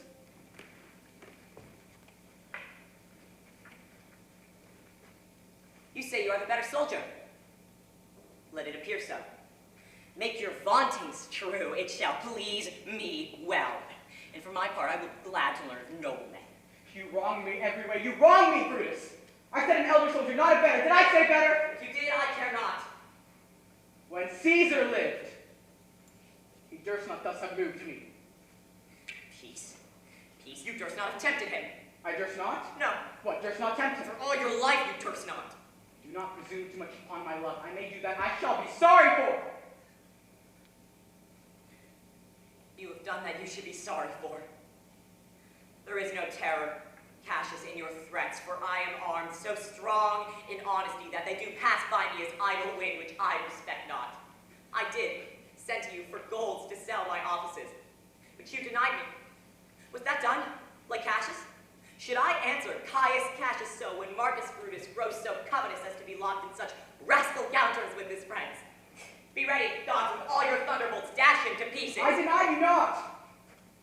You did. I did not. He was but a fool that brought my answer back. Brutus hath bereaved my heart. A friend should bear his friend's infirmities, but Brutus makes mine greater than they are. I did not until you practiced them on me. You love me not. I do not like your faults. A friendly eye could never see such faults. Flatterers would not, though they appear huge as high Olympus. Come, Antony and young Octavius, revenge yourselves alone on Cassius. For Cassius is a weary of the world, hated by one he loves, braved by his brother, checked like a bondman, all his faults observed. Set in a notebook, learned and conned by rote to cast into my teeth. I could weep my spirit from mine eyes. There is my dagger, and here my naked breast, within a heart, dearer than Pluto's mine, richer than gold. If thou dost be a Roman, take it forth. I that denied thee gold will give my heart. Strike as thou didst at Caesar, for I know that when thou didst hate him worse, thou lovest him more, and thou ever lovest Cassius. Sheathe your dagger. Be angry when you will. It shall have scope. Do what you will. Dishonor is humor. Oh, Cassius, you are yoked with a lamb that bears anger as the flint doth fire, which much enforced shows a hasty spark, then is straight cold again. Hath Cassius lived to be but mirth and laughter to his Brutus when blood and ill-tempered vexeth him? When I said that, I was ill-tempered too. Do you confess so much? Give me your hand. And my heart. Brutus, What's the matter? have not you love enough to bear with me when that rash humor which my mother gave me makes me forgetful? Yes, Cassius, from henceforth, when you are over earnest with your Brutus, he'll think your mother's chides and leave you so.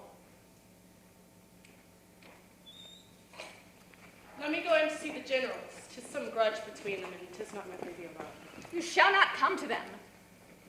Nothing but death shall save me.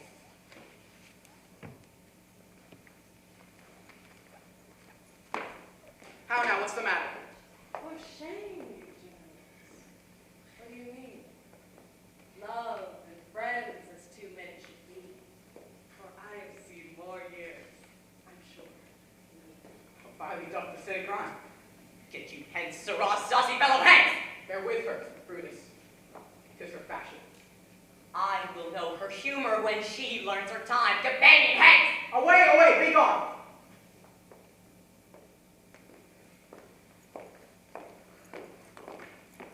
Lucilius, Titinius, bid the commanders prepare to lodge their companies tonight.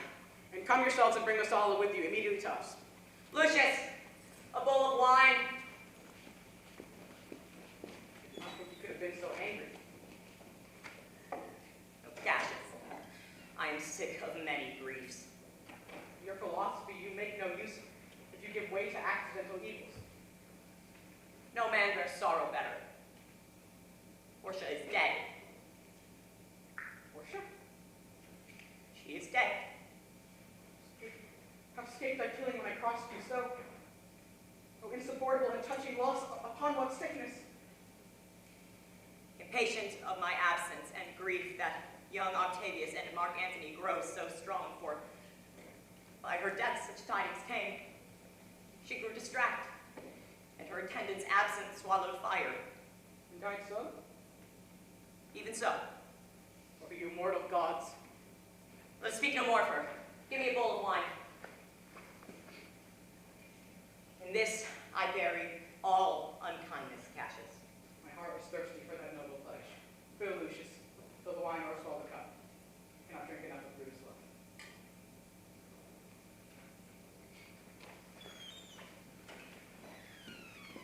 Welcome, good Messala. Messala, I have received letters that young Octavius and Mark Antony come down upon us with a great power, pending their expedition toward Philippi. Myself have letters of the self-same tenor. What addition? That by prescription and bills of outlawry, Octavius, Antony, and Metellus have put to death 100 senators. Cicero being one. Cicero one? Well, to our work alive, what do you think of marching toward Philippi presently? I do not think it good. Your reason? This it is. 'Tis better that the enemy seek us. So shall he waste his resources, weary his soldiers, doing self-offense, whilst we, lying still, are full of rest, defense, and nimbleness. Good reason must give way to better. The people twixt this ground in Philippi do stand at forced affection, having grudged us contribution. The enemy, marching along by them receives fuller number up, and comes on refreshed, new added, and enforce it. Thus we will cut them off when we face them, these people at our backs at Philippi. Hear me, good brother. Under your pardon. Besides, you must know how we have tried the uttermost with our friends. Our legions are brim full, our cause is right. We at our advantage are ready to decline. There is a time in the affairs of man when taken at its flood will lead to fortune. Amid it, the voyage of all his life will be chained in shallows and miseries. Upon such a full sea are we now afloat. We must use the current when it serves us or lose our ventures. Then with your will go on. We'll along ourselves and meet them at Philippi. The deep of night is pressed upon our talk. There is no more to say. No more. Good night. Farewell, Messala. Noble Cassius. Good night and good repose. Oh, my dear brother. This was an ill beginning of the night. Never let such division come between our souls. Let it not fruit. Farewell to each of you. Get me my gown.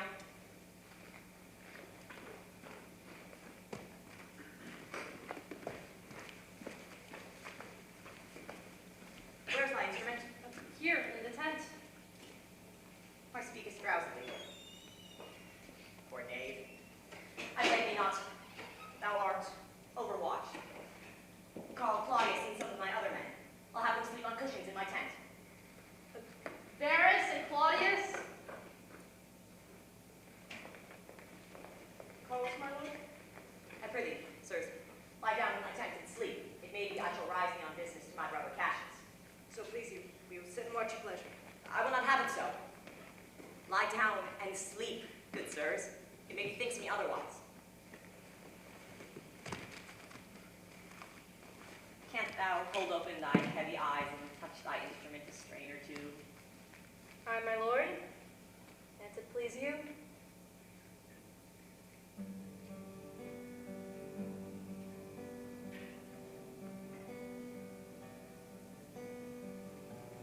This is a sleepy tune.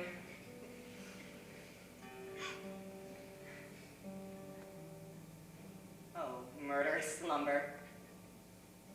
Layest thou thy leaden mace upon my boy that plays thee music? Or knave, I blame thee not. I will not do thee so much wrong as to wake thee. If thou dost nod, thou breakest thy instrument. I will move it from thee. And, good boy, good night.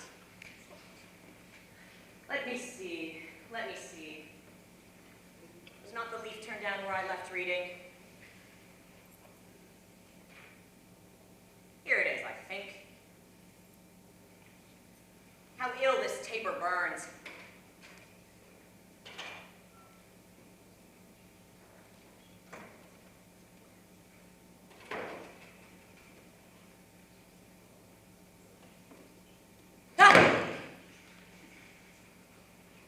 comes here. Think it is a weakness of mine eyes that doth shape this monstrous apparition. It comes upon me. Art thou anything? Art thou some god, some angel or devil to make us my hair to stare and my blood run cold? Speak to me. What art thou? Thy evil spirit, Brutus. Why comest thou? To tell thee thou shalt see me at Philippi. Well, shall I see thee again? Aye, at Philippi.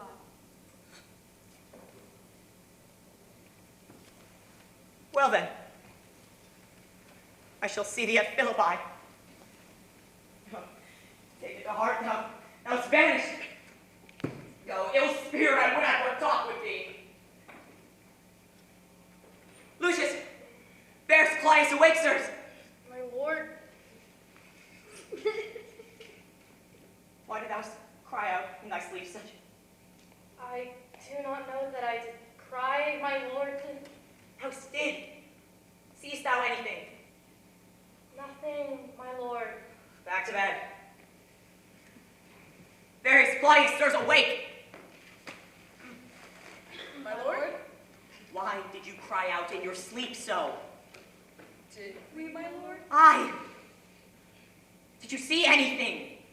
No, my lord, I saw nothing. Nor I, my lord.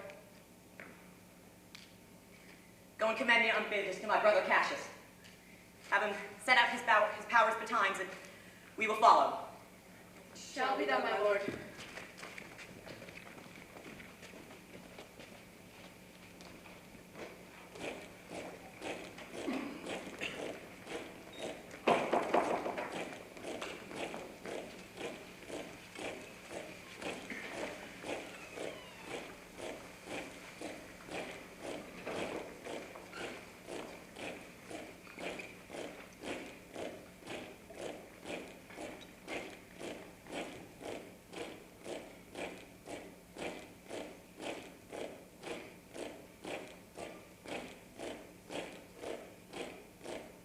Now, Antony, our hopes are answered.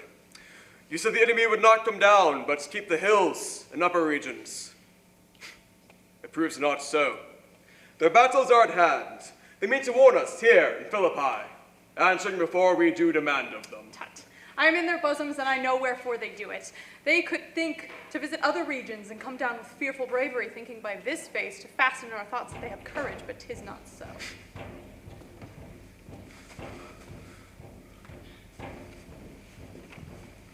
They stand and would have parley. Stand fast, Titinius, for we must out and talk. Mark Antony, shall we give sign for battle? No, Caesar. We will answer on their charge. Make forth. The generals would have some words. Stir not until I signal. Words before blows. Is it so, countrymen? Not that we love words better, as you do. Good words are better than bad strokes, Octavius. And your bad strokes, Brutus, you give good words. Witness the hole you made in Caesar's heart, crying, "Long live, hail Caesar!" Oh, Antony, the posture of your blows are yet unknown, but for your words they rob the hipped bees and leave them honeyless. Not stingless, too. Aye, and soundless.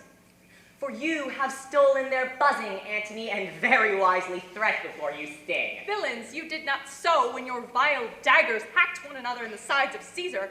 You showed your teeth like apes and fawned like hounds and bowed like bondmen, kissing Caesar's feet, whilst damned Casca like a cur behind struck Caesar in the neck. Oh, you flatterers. Flatterers.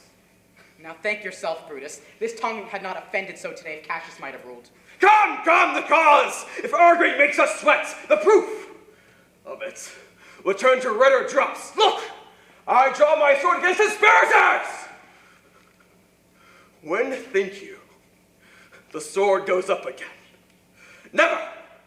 Till Caesar's 3 and 30 wounds be well avenged, or till another Caesar has added slaughter to the sword of traitors. Caesar, thou couldst not die unless thou bringest traitorous hands with thee. So let it be! I was not born to die on Brutus's sword. Wert you the noblest of thy strain, young man, thou couldst not die more honorable. A peevish schoolboy, worthless of such honor, joined with a masker and a reveler. Old Cassius still. Come Antony away! Defiance, traitors, hurl away in your teeth if you dare fight today. Come to the field. If not, when you have the stomachs.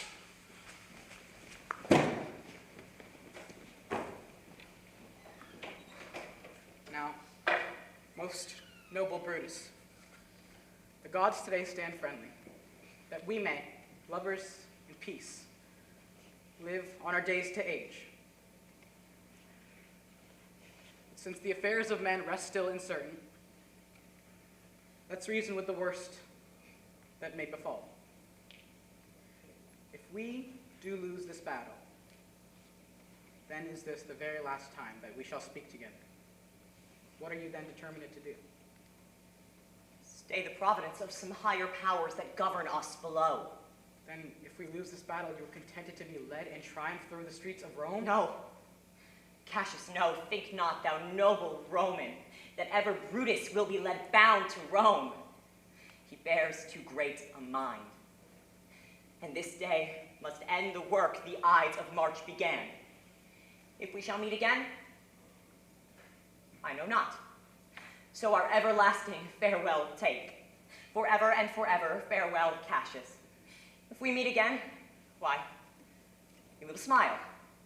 If not, why, then this parting was well made. Forever and forever, farewell, Brutus. If we do meet again, we'll smile indeed. If not, 'tis true. This parting was well made. Oh, that a man should know the end of day's business whene'er it come. But he shall content that the day is end and the end is known.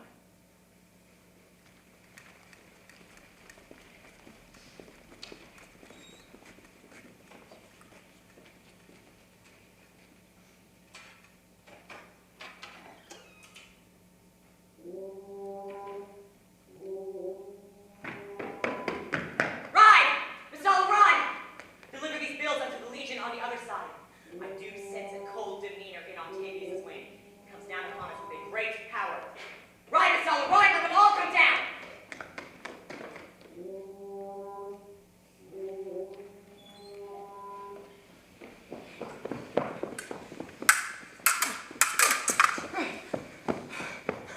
Look, Titinius, look! The villains fly! Myself hath to mine own turned enemy. This ensign here of mine was turning back. I slew the coward and did take it from him. Oh, Cassius, Brutus gave word too early, who having some advantage on Octavius took it too eagerly. His soldiers fell to spoil whilst we by Antony are all enclosed. Fly further off! My lord, fly further off! Mark Antony is in your tents, my noble lord. Fly therefore, noble Cassius, fly far off! This hill is far enough. Look, Titinius, are those my tents where I do perceive the fire? They are, my lord. Titinius, if thou lovest me, mount thou my horse and hide thy spurs in him till he have brought thee up to yonder troops. And here again I may rest assured whether yon troops are friend or enemy. Go. I'll be there again, even with the thoughts. Go, Pinders. Get higher on that hill. My sight was ever thick.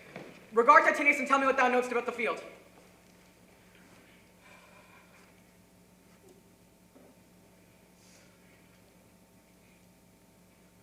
This day, breathe it first. Time has come around. And where I did begin, there shall I end. My life has run his compass. Sirrah, what news? Oh, my lord! What news? Titinius is enclosed and round about with horsemen that may do him on the spur. Yet he spurs on. Now they are almost on him. Now Titinius, now some light. Oh, he lights too. He's tame. And hark, they shout for joy. Come down. Behold no more. A coward that I am to live so long to see my best friend tame before my face. Come hither, Sarah.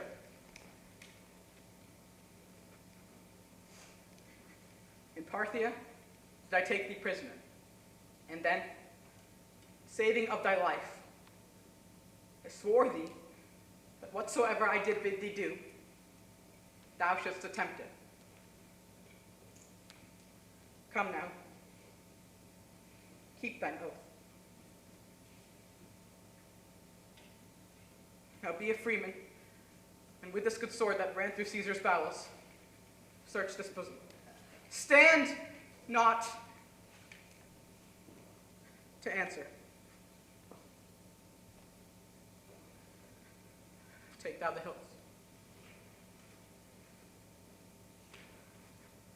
And when my face is covered, as 'tis now, guide thou the sword.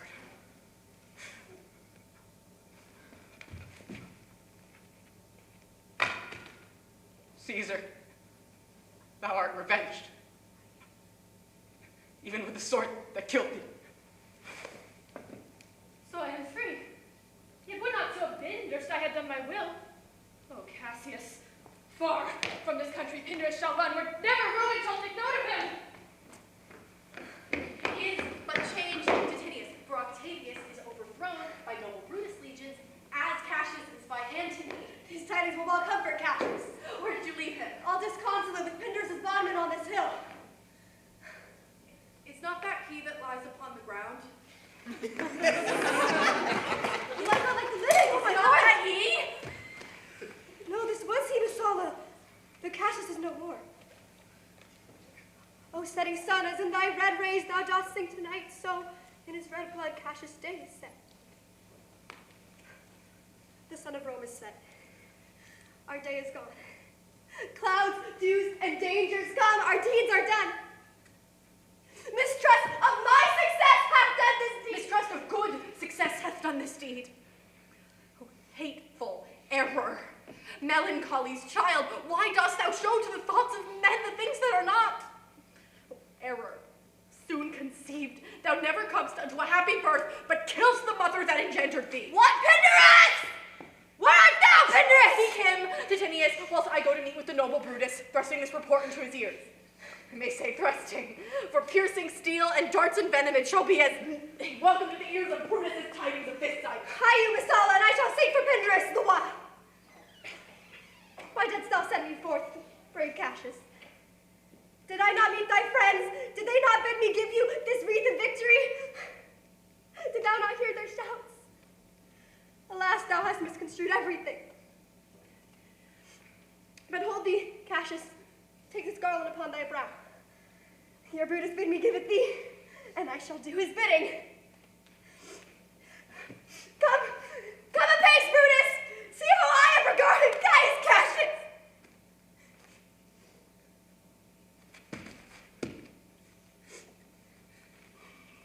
By your leave, gods, this is a Roman's part. Come, Cassius' sword, and find Titinius' heart. Where, Messala, where doth his body lie? Oh, yonder, and Titinius mourning it. Titinius, its face is upward. He is slain. Oh, Julius Caesar, thy spirit walks abroad and turns our swords in our own proper entrails. Brave Titinius, look where he hath not crowned dead Cassius. Are yet 2 Romans living such as these? The last of the Romans, fare you well. It is impossible that Rome should breed thy fellow. Friends, I owe more tears to this dead man than you will see me pay. I shall find the time. Cassius, I shall find the time.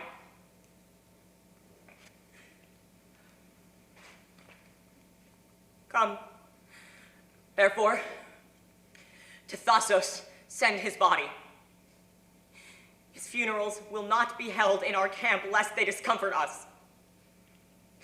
Come, Lucilius, young Cato, come, let us to the field. It is 3 o'clock, and Romans, yet ere the night we will try fortune in a second fight.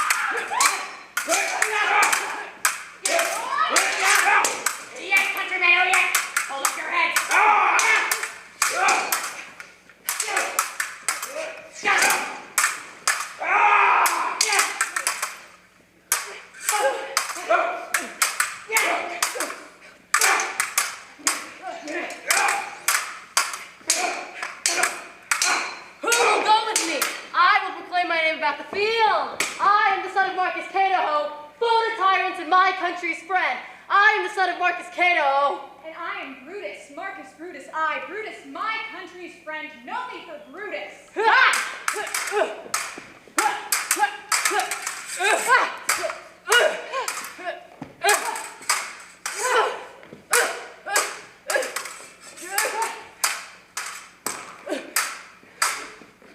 Oh, young and noble Cato, art thou down?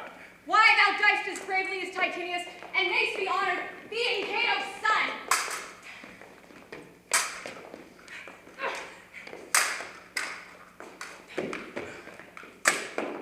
Yield, yield, or thou diest. Only I yield to die. There is so much that thou wilt kill me straight. Kill Brutus and be honored in his death. We must not a noble prisoner. Room, ho! To Antony, Brutus is tame. I'll tell the news. Here comes the general. My lord, Brutus is tame. Brutus is tame. Where is he?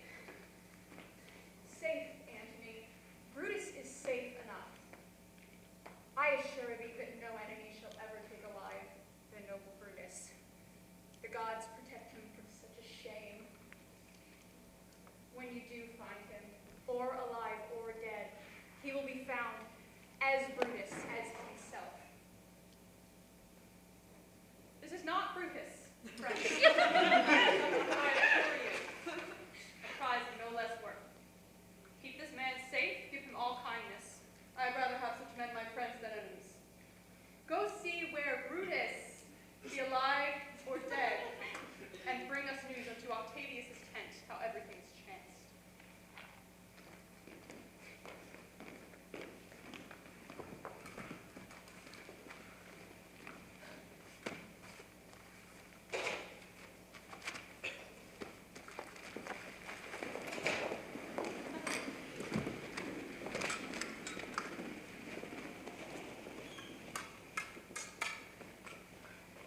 Come, for remnants of friends, rest on this rock. Titinius shows a torchlight, but my lord, he came not back. He's ordained or slain. Sit thee down, Farius. Slain is a word, but it is a deed in fashion. Hark thee, Farius. What I, my lord? No, not for all the world. Beast then. No words. I'll rather kill myself. I pray thee, Claudius. My lord?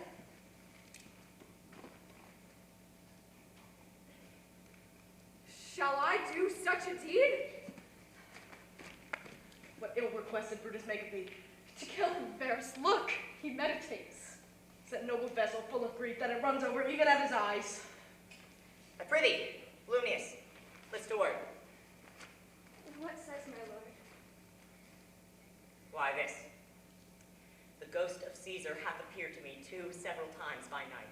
At Sardis once, then again at Philippi this night. I know my hour is come. Not so, my lord. Nay, it is true. Thou seest the world, good Volumnius, how it goes. Our enemies have beat us to the pit. Thou knowest that it is more worthy that we leap in ourselves and tarry till they push us. I pray thee, good Volumnius, thou knowest that we two went to school together, in our love of old. Hold then my sword hilt till I do run unto it. That is no office for a friend, my lord. Fly, my lord, fly. There's no place for tarrying here. Farewell to you, and you, good Volumnius. Strato, hast thou been here all this while?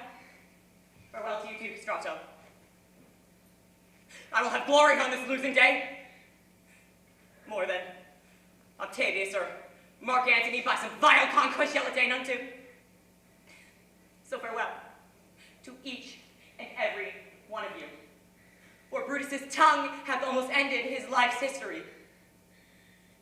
Night doth hang on mine eyes, my bones would rest that they have labored to attain this hour. Fly, my lord, fly. Get thee hence, I will follow. I pray thee, Strato, take thou by thy lord. Thou art a good fellow, thy life hath had a smash of honor in it. I pray thee, Strato, wilt thou then hold my sword hilt and turn away thy face while I do run unto it? Wilt thou, Strato?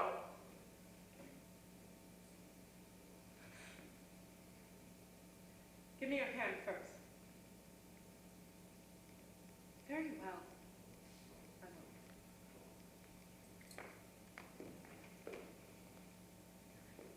I will. Farewell, Soothsayer.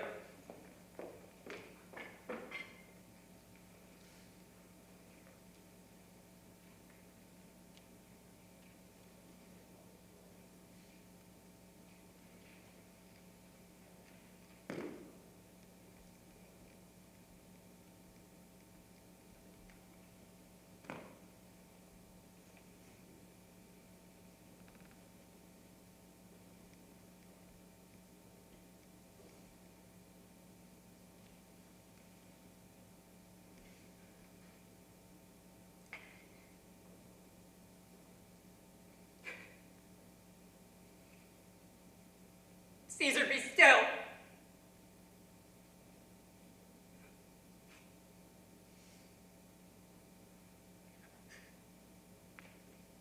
I killed not thee with half so good a will.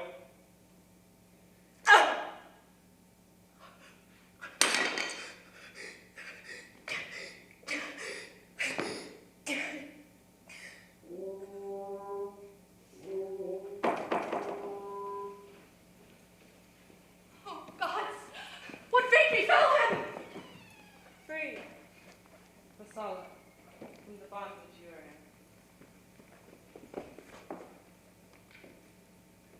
Conquerors can but make fire of him now. Brutus only overcame himself, and no man hath honor in his day.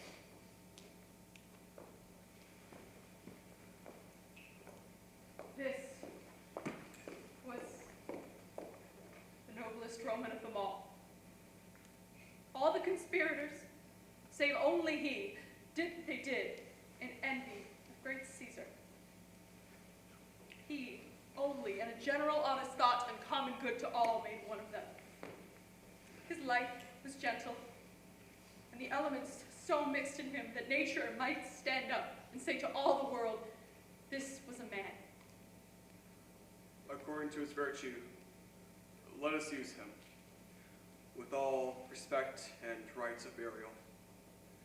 Within my tent tonight his bones shall lie, most like a soldier, ordered honorably. So call the field to rest, and let's away, to depart the glories of this happy day.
everything. And so drove our everywhere. beautiful, And drove. to our beautiful co-directors, Hannah and Nathan, everyone, yay!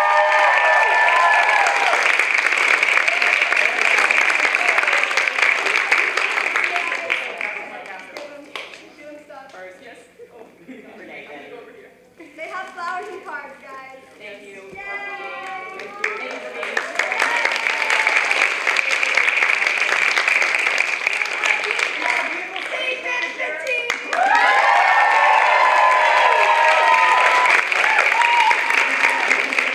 ASM Luke and SM Leah, we love them. We love them very much.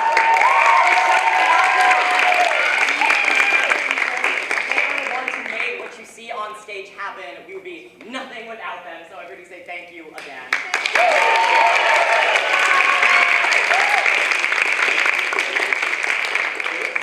Thank you all for coming to see the show.